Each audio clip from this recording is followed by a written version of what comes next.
जय माता की। मैं डॉक्टर नीरज शर्मा भक्ति भाव चैनल में आपका स्वागत करती हूँ। अब तक हमने आपको 4 भाग बताए थे। आज हमारा तीसरा भाग है कि समाज का हिस्सा देने से हमारे जीवन में क्या सुख समृद्धियाँ आती हैं। तो आज हम इस विषय पे बात करेंगे। आज का जो विषय है वह समाज के लिए है। तो हमने आप सबसे कहा था कि आज हम आपको बताएंगे कि भोजन ग्रहण करने से पहले हमें क्या करना चाहिए।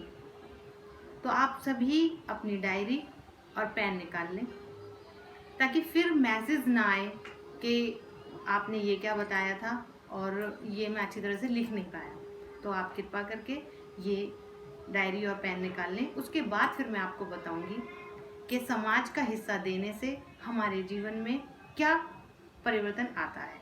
क्योंकि कुछ लोग ऐसे हैं, हमारा जो जीवन है बहुत भाग दौड़ वाला जीवन है, तो लास्ट तक वीडियो देख नहीं पाते। इसलिए मैं पहले ही बताना चाहूँगी और आप सभी लिख लें और अपने जीवन में इस नियम को ज़्यादा नहीं, कुछ समय करके तो देखें। प्रयास तो करना चाहिए। कर्म करना हम जीव का अधिकार है और फल देना उस ईश्वर का। तो हम कर्म तो करें। तो सबसे पहले हमें क्या करना है कि जब हम भोजन की थाली हमारे सामने आती है, जब हम अपने जीवन में ये 3 हिस्से देने के बाद, धर्म का हिस्सा, जीव जंतु का हिस्सा, समाज का हिस्सा, ये पशु पक्षियों का हिस्सा, इन हिस्सों को देने के बाद जो बाद में हिस्सा बचता है, उस हिस्से का जब हम अन्न धन खुद ग्रहण करते हैं तो वह एक शुद्ध पवित्र हो जाता है। और उसको ग्रहण करने की अगर हम विधि विधान से उस अन्न को ग्रहण करते हैं, उस धन को उपयोग में लाते हैं, तो वह हमारे जीवन में उजाला भर देता है, प्रकाश भरता है और हमें नई दिशा दिलाता है।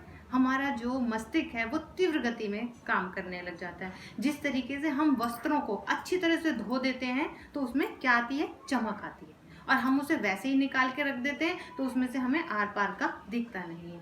इसी तरीके से ये चीज़ हमारी शुद्ध हो जाती है तो ये हमारे जीवन में बहुत सदुपयोग लाना प्रारंभ कर देती है। तो हमें क्या करना है कि जब हम भोजन ग्रहण करने के लिए बैठें, पहली बात तो हमें कभी बेड पे भोजन नहीं करना चाहिए जिस पे हम सोते हैं।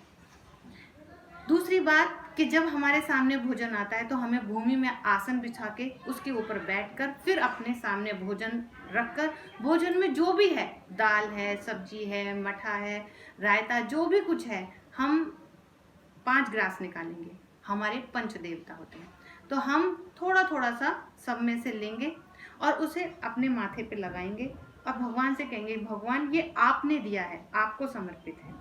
ऐसे करके हम 3 बार निकाल के उसको हम बाहर रख देंगे। फिर उसके बाद हम एक रोटी के 4 भाग करेंगे।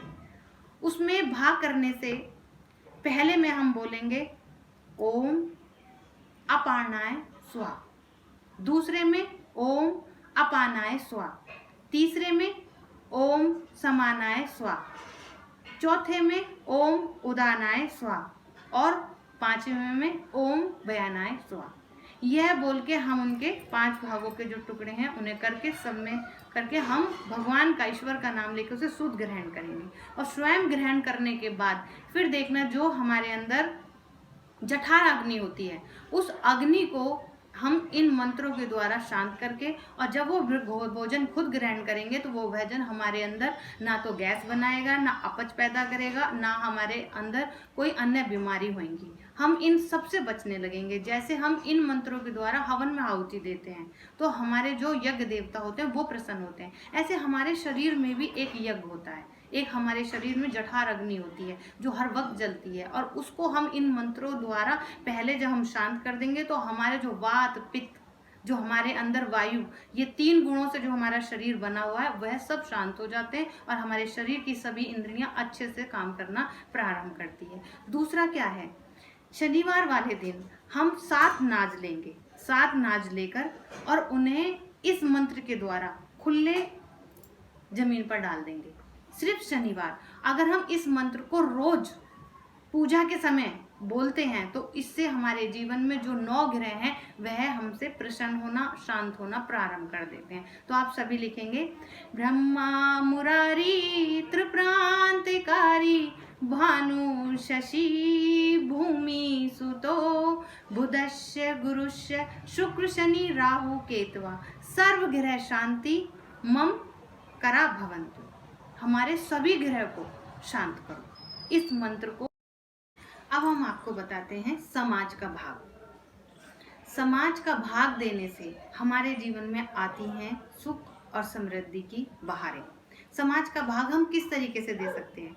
अन्न और धन भगवान सबको देता है, और अन्न और धन का अगर हम सदुपयोग समाज में करें, क्योंकि समाज में हम रहते हैं, हम सामाजिक हैं और समाज का हमारे ऊपर बहुत भार है और ज़रूरत पड़ने पर समाज हमारे काम आता है, तो हमें भी समाज के काम आना चाहिए। कोई गरीब है, कोई दुखी है, कोई कन्याएं हैं जिनका विवाह उनके पिता करने योग्य नहीं है, तो हमें भगवान ने इस सामर्थ्य बनाया है कि हम उनका सहयोग कर सकते हैं। तो ये सामाजिक ही तो है, ये समाज का भाग ही तो है जो हमें देना चाहिए। जो गरीब है उनके घर में आज चूल्हा नहीं जगा है और हम इतना इतना भोजन खुद खाते हैं और बाहर फेंकते हैं, तो ये अनादर ही तो है। ये समाज का जो भाग है वो समाज को ना देके हम वेस्ट ही तो कर रहे हैं। तो हम गरीबों की जो कन्या है उनकी शादी कराना, गरीबों को भोजन देना, ये भंडारे कराना, यज्ञ कराना, जो सही मायने में दुखी हैं उनकी मदद करना, तो ये समाज का भाग देना है, ये समाज की मदद करना है। और समाज में रहकर अगर हम समाज के साथ खड़े होकर समाज की मदद करते हैं, समाज के साथ चलते हैं, उनका सहयोग करते हैं, तो हम इस समाज के ऋण से भी मुक्त हो जाते हैं। और इन चारों ऋण से मुक्त होने के बाद जो भाग बचता है वो भगवान ने हमारे लिए दिया है कि अब तुम इसको भोगो और इसका सुख भोगो, क्योंकि हमने सबको संतुष्ट करा है। और सबको खुश करने के बाद, सबको संतुष्ट करने के बाद प्रयास तो करना चाहिए ना। तो हमने प्रयास तो करा, जो हमने अब तक नहीं करा वो कभी तो हमें शुरू करना पड़ेगा ना। ज्यादा नहीं कर सकते, थोड़ा तो कर सकते हैं ना। किसी कन्या का विवाह है, कोई भूखा है, तो हम ज्यादा नहीं दे सकते, थोड़ा थोड़ा करने का प्रयास तो अपने जीवन में कहीं से तो हमें शुरुआत करनी पड़ेगी ना। तो यहीं से करते हैं। इसी तरीके से हम अपनी वाणी को विराम देते हुए सभी को जय माता दी।